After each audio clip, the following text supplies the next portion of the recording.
മണ്ഡല പുനർനിർണയ ബില്ലിൽ പാർലമെന്റിലേക്ക് ബി.ജെ.പി. അനുകൂലികളായ അക്രമികളെ എത്തിക്കാനുള്ള ലക്ഷ്യമാണ് എന്ന് CPIM general secretary M.A. Baby Mathrubhumi ന്യൂസിനോട് പറഞ്ഞു. നിയമസഭാ പെരുമാറ്റച്ചട്ട ലംഘനം നടത്തി സഭ വിളിച്ചു ചേർക്കുന്നത് കാണാതെ ജ്ഞാനേഷ് കുമാർ ഉറങ്ങുകയാണോ എന്നും ബേബി ചോദിച്ചു. ബി.ജെ.പിക്ക് സ്വാധീനം വർദ്ധിപ്പിക്കാൻ അവതരിപ്പിക്കുന്ന ഭരണഘടനാ ഭേദഗതി ബില്ലിനെ സഭയ്ക്കകത്തും പുറത്തും എതിർക്കും എന്ന് M.A. ബേബി വ്യക്തമാക്കി. മണ്ഡല പുനർനിർണയ ബില്ല് ലോക്സഭയിൽ എത്തുകയാണ്. 3-2 ഭൂരിപക്ഷം ഉണ്ടെങ്കിൽ മാത്രമേ ഈ ഭരണഘടനാ ഭേദഗതി ബില്ല് പാസ്സാക്കാൻ സാധിക്കൂ എന്നറിയാം. എന്തായാലും പ്രതിപക്ഷ പാർട്ടികൾ ഇതിൽ സ്വീകരിക്കുന്ന നിലപാട് ഏറെ നിർണായകമാവുകയാണ്. എന്തായാലും നമ്മോടൊപ്പം CPIM general secretary M.A. Baby ചേരുകയാണ്. എന്തു തോന്നുന്നു ഈ ഒരു ബില്ലിനെ പറ്റി? 2029 തിരഞ്ഞെടുപ്പിൽ ബാധകമാക്കാനാണല്ലോ ഇതിൽ ഉദ്ദേശിക്കുന്നത്. അങ്ങനെയാണെങ്കിൽ ഈ 2 പ്രധാനപ്പെട്ട സംസ്ഥാനങ്ങളിലെ തെരഞ്ഞെടുപ്പ് പ്രചരണം നടന്നുകൊണ്ടിരിക്കുമ്പോൾ അതിനിടയ്ക്ക് പ്രത്യേക സെഷൻ വിളിച്ചു കിട്ടുക എന്ന് പറയുന്നത് ഇവർക്ക് തലയ്ക്ക് ലെവലില്ലേ? എന്താ ഇവർ ഉദ്ദേശിക്കുന്നത്? ജനങ്ങളോട് വിശദീകരിക്കേണ്ടേ? ഇതുപോലുള്ളൊരു കാര്യം ചെയ്യുമ്പോൾ സാധാരണഗതിയിൽ ഇങ്ങനെ രാഷ്ട്രീയ പാർട്ടികളോട് ചർച്ച ചെയ്യുക എന്നുള്ളത് സാമാന്യ മര്യാദയാണ്. അത് ചെയ്യുന്നില്ല. ഈ സംസ്ഥാനങ്ങളിൽ നടക്കുന്ന തെരഞ്ഞെടുപ്പിൽ വോട്ടർമാരിൽ 50% വനിതകളാണ്. അവരുടെ മുമ്പിൽ ഞെളിഞ്ഞു നിൽക്കാൻ ഞങ്ങളാണ് ഇതെല്ലാം ചെയ്യുന്നത്.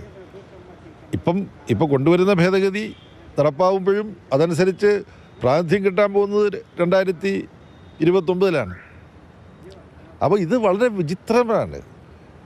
RSSൻ്റെ ക്രിമിനൽ ബുദ്ധിശാലയെ രൂപപ്പെടുത്തതാണിത്. തിരഞ്ഞെടുപ്പ് ചട്ടലംഘനമല്ലേ ഇത്? ജ്ഞാനേഷ് കുമാർ ഉറങ്ങുകയാണോ? ഈ ചോദ്യങ്ങളെല്ലാം വരികയാണ്. ഇതിനിടയ്ക്ക് ഇതുപോലുള്ളൊരു കാര്യം ചെയ്യാൻ പാടുണ്ടോ? രണ്ടാമത്, ഇതിനേക്കാളും വലിയൊരു ദുഷ്ടലക്ഷ്യം ഇതിനകത്തുണ്ട്. ഡീലിമിറ്റേഷനും അതിൻ്റെ മുന്നോടിയായി നടക്കേണ്ട കാനേഷുമാരിയൊക്കെ സംബന്ധിച്ച് ഭരണഘടനയിലുള്ള ഇപ്പോഴത്തെ വ്യവസ്ഥകൾ മാറ്റി പാർലമെൻറ്റിന് തോന്നുമ്പോൾ ഒരു നിയമനിർമ്മാണത്തിലൂടെ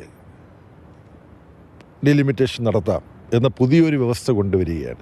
അപ്പോൾ പാർലമെൻറ്റിൽ ഭൂരിപക്ഷമുള്ള പാർട്ടിക്ക് ഡീലിമിറ്റേഷൻ എപ്പോൾ വേണമെങ്കിലും നടത്താം. പിന്നെ ഈ സീറ്റ് വർദ്ധിപ്പിക്കുന്നതിൻ്റെ ഉദ്ദേശം എന്താ? സീറ്റ് വർദ്ധിപ്പിക്കുന്നതിൻ്റെ ഉദ്ദേശം BJPയും RSSും സ്വാധീനമുറപ്പിച്ചിട്ടുള്ള ഉത്തരേന്ത്യയിലെ ഒരു ഡസൻ അടുത്ത് വരുന്ന സംസ്ഥാനങ്ങൾ, ആ സംസ്ഥാനങ്ങളിൽ വൻതോതിൽ സീറ്റ് വർദ്ധിക്കുകയാണ്. 200ഓളം അധികം സീറ്റുകൾ ഈ പറയുന്ന 10-12 സംസ്ഥാനങ്ങളിൽ നേടിയെടുക്കുക.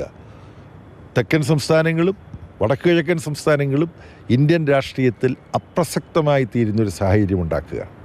ഞാൻ ഭയക്കുന്നത് ഇങ്ങനെ ഇവിടെ RSSും BJPയും ഉദ്ദേശിക്കുന്നവരെ വലിയ തോതിൽ തെരഞ്ഞെടുപ്പ് കൃത്രിമങ്ങളും മസിൽ പവറും മണി പവറും മീഡിയ മാനേജ്മെൻറ്റും ഒക്കെ ഇതിൻ്റെ ഭാഗമായിട്ട് വരും. അങ്ങനെ പാർലമെൻറ്റിനുള്ളിൽ പ്രതിപക്ഷത്തിന് നേരെ കായികമായ ഭീഷണി അടക്കം മുഴക്കാൻ പറ്റുന്ന വിധത്തിലുള്ള ആളുകളെ പാർലമെൻറ്റിലേക്ക് ലോക്സഭയിലേക്ക് കൊണ്ടുവരിക.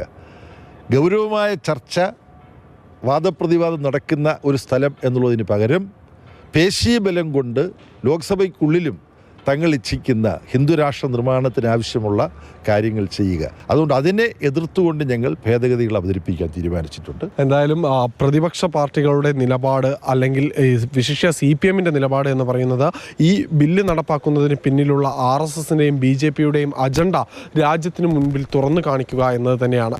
ക്യാമറമാൻ വൈശാഖ് ജയപാലിനൊപ്പം വിഷ്ണുപ്രസാദ്, മാതൃഭൂമി ന്യൂസ്, ഡൽഹി.